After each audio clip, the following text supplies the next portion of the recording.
Dans l'histoire des grandes batailles, certaines ont redessiné des frontières, brisé des empires et donné naissance à de nouvelles civilisations. La bataille de Yarmouk, survenue en l'an 636 de l'ère chrétienne, en est l'exemple parfait. D'un côté, l'imposant empire byzantin, héritier de Rome, fort de plusieurs siècles de domination, d'administration complexe et d'armées redoutables. De l'autre, une jeune communauté musulmane, née dans le désert d'Arabie, mais déjà en pleine expansion sous l'impulsion des califes bien guidés, Abou Bakr puis Omar ibn al-Khattab. Ce n'était pas seulement un conflit militaire. C'était une rencontre de deux visions du monde, une puissance impériale en déclin, luttant pour préserver ses territoires et son influence face à une force émergente, animée par une foi nouvelle, une discipline de fer et un idéal d'unité religieuse. À Yarmouk, ce ne sont pas que des épées qui s'entrechoquent, ce sont deux civilisations qui s'affrontent dans un duel décisif. Le lieu du combat n'a pas été choisi au hasard. Aux confins de la Syrie, à la frontière de la Jordanie actuelle, la rivière Yarmouk sépare deux mondes, l'ancien et le nouveau, l'empire et le califat. C'est là que va se jouer un tournant historique. Si Byzance gagne, elle pourra stopper l'élan musulman. Mais si les musulmans l'emportent, alors c'est tout le Proche-Orient qui basculera sous l'étendard de l'islam. Et ce qui rend cette bataille encore plus étonnante, c'est l'écart des forces. Les Byzantins comptent plus de 100 000 soldats venus de tout l'Empire, alors que les musulmans ne sont qu'environ 30 000, dirigés par un seul homme, Khalid ibn al-Walid, le stratège légendaire surnommé l'épée de Dieu. Dans ce premier épisode, nous allons plonger dans les coulisses de cette confrontation épique. Pourquoi ce conflit a-t-il eu lieu? Quelles étaient les motivations des deux camps? Et comment une armée si peu nombreuse a-t-elle pu vaincre un empire? Laissez-vous guider dans cette page puissante et trop souvent méconnue de l'histoire du monde islamique. Première partie, le contexte historique, une région en pleine mutation. Au début du 7e siècle, le monde est dominé par deux superpuissances, l'empire byzantin à l'ouest, chrétien et gréco-romain, et l'empire sassanide à l'est, de culture perse et zoroastrienne. Ces deux empires se livrent depuis des décennies des guerres coûteuses qui ont épuisé leurs ressources, détruit leurs économies et fragilisé leurs armées. C'est dans ce contexte qu'émerge une nouvelle force, l'islam, né dans la péninsule arabique, à la Mecque, sous la prédication du prophète Mohammed. Après la mort du prophète en 632, ses compagnons prennent le relais sous la direction du premier calife, Abou Bakr as-Siddiq, puis de Omar ibn al-Khattab. Le califat, bien organisé, cherche à propager le message de l'islam au-delà des frontières arabes. Ce n'est pas uniquement une expansion territoriale, c'est une mission spirituelle, une libération des peuples opprimés par des empires déclinants. Les premières conquêtes commencent donc vers le nord, en direction de la Syrie et de la Palestine, deux provinces stratégiques de l'Empire byzantin. L'armée musulmane remporte plusieurs batailles importantes, notamment à Ajnadayn en 634. Damas, capitale régionale, est conquise peu après. Ces pertes affaiblissent sérieusement Byzance, qui décide alors de contre-attaquer de manière décisive. L'empereur Héraclius, pourtant vieilli et malade, rassemble une immense armée composée de soldats grecs, arméniens, coptes et ghassanides. Il veut reprendre les territoires perdus et repousser les musulmans hors de la Syrie. De leur côté, les musulmans sentent que ce combat pourrait changer le destin de leur mission.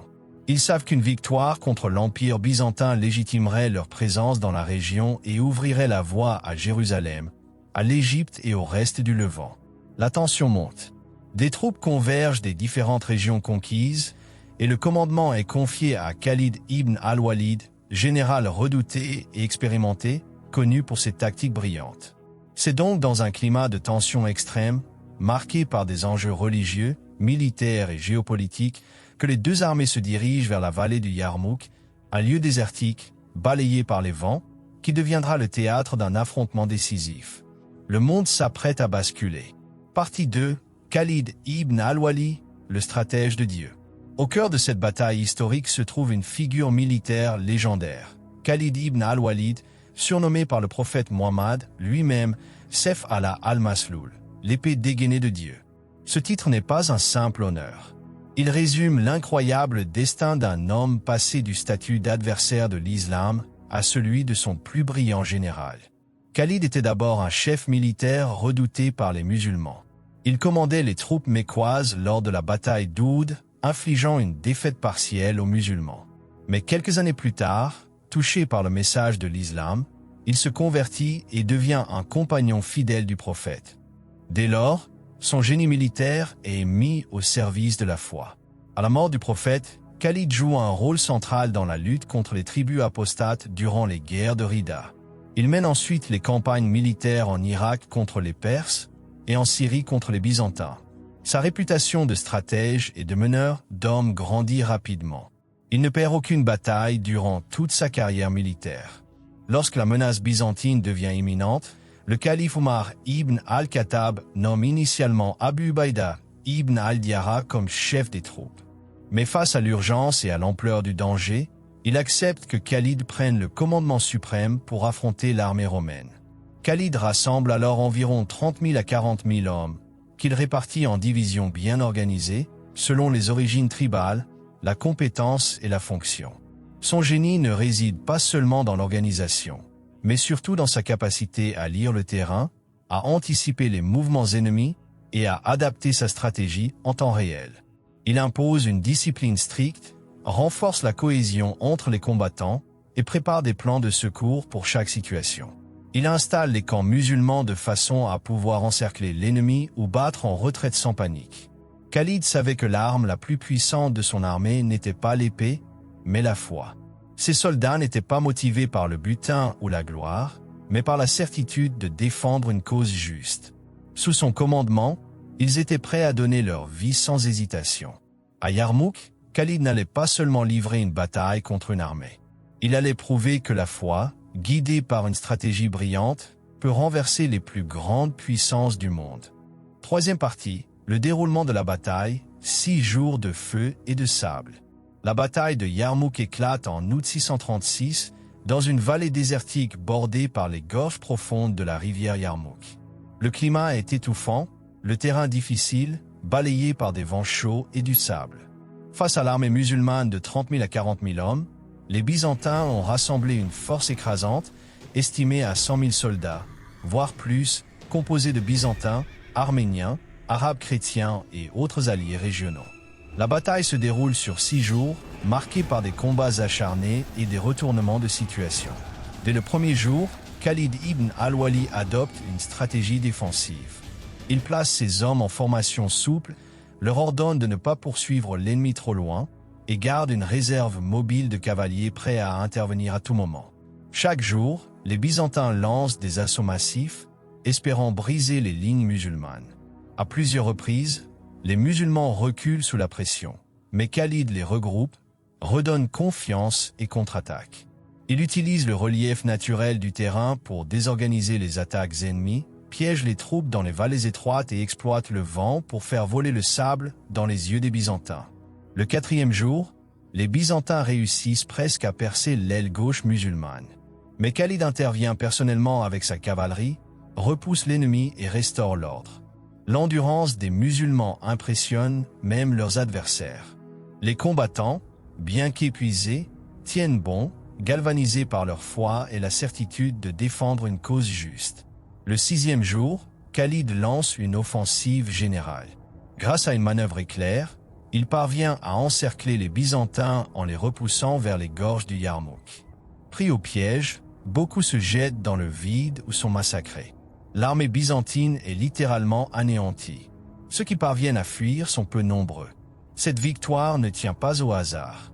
Elle est le fruit d'une discipline exemplaire, d'un moral élevé et surtout d'un commandement exceptionnel. En 6 jours, l'Empire byzantin perd le contrôle de la Syrie et l'islam entre dans une nouvelle ère de conquête. Partie 4, une victoire décisive, la chute de la Syrie byzantine. La bataille de Yarmouk s'achève par une victoire éclatante de l'armée musulmane. L'Empire byzantin, qui avait misé toute sa force militaire pour stopper l'expansion de l'islam, voit son armée dévastée.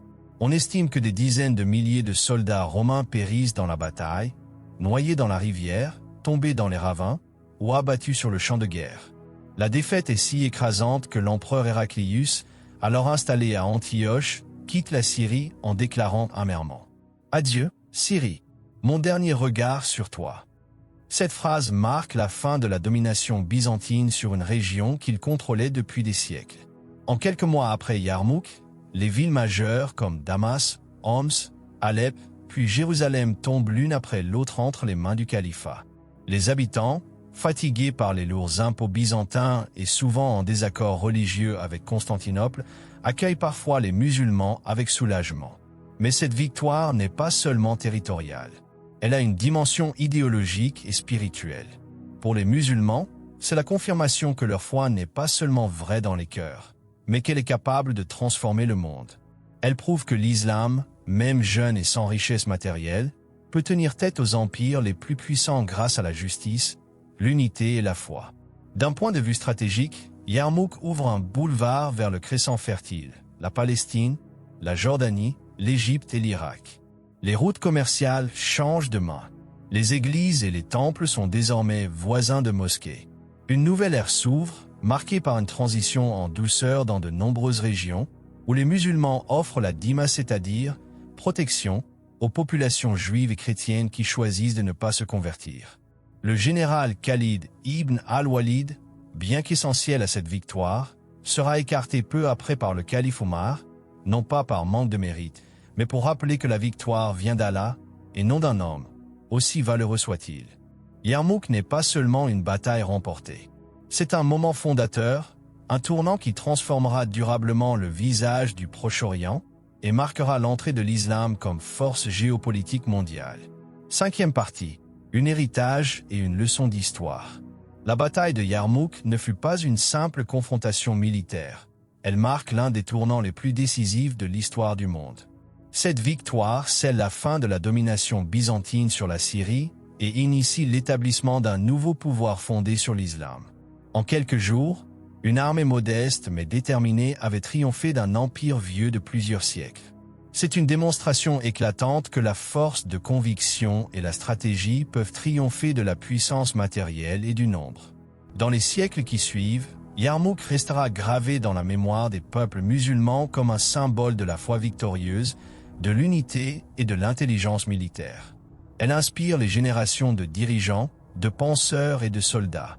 Les chroniqueurs musulmans la comparent souvent aux grandes batailles de l'histoire, comme Gaugamel pour Alexandre ou Hastings pour Guillaume le Conquérant. L'une des grandes leçons de Yarmouk, c'est que la victoire ne réside pas seulement dans les armes ou les alliances, mais dans la discipline, la cohésion et surtout dans la clarté des objectifs spirituels. L'armée musulmane ne combattait pas par simple ambition politique ou économique. Elle portait un message, une vision du monde fondée sur la justice, la foi et la guidance divine. Cette bataille enseigne aussi l'importance du leadership éclairé. Khalid ibn al-Walid ne s'est pas contenté de mener ses troupes. Il a su inspirer, motiver et anticiper chaque mouvement adverse. Mais au-delà de son génie, c'est l'humilité du calife Omar qui rappela que la victoire vient d'Allah, qui donne à cette victoire un sens profond. Aujourd'hui encore, Yarmouk reste une référence dans l'étude des tactiques militaires, mais aussi dans les discussions spirituelles sur la force de la foi face à l'oppression. C'est une invitation à réfléchir. Quand les cœurs sont unis et que les intentions sont pures, même les plus grands empires peuvent s'effondrer. Et voilà, chers frères et sœurs, le récit épique de la bataille de Yarmouk, une page glorieuse de notre histoire oubliée. Si ce genre de contenu vous passionne, n'oubliez pas de liker la vidéo, de vous abonner à la chaîne et d'activer la cloche pour ne rien rater des prochaines histoires puissantes de notre patrimoine. Partagez autour de vous, car connaître notre histoire, c'est renforcer notre identité.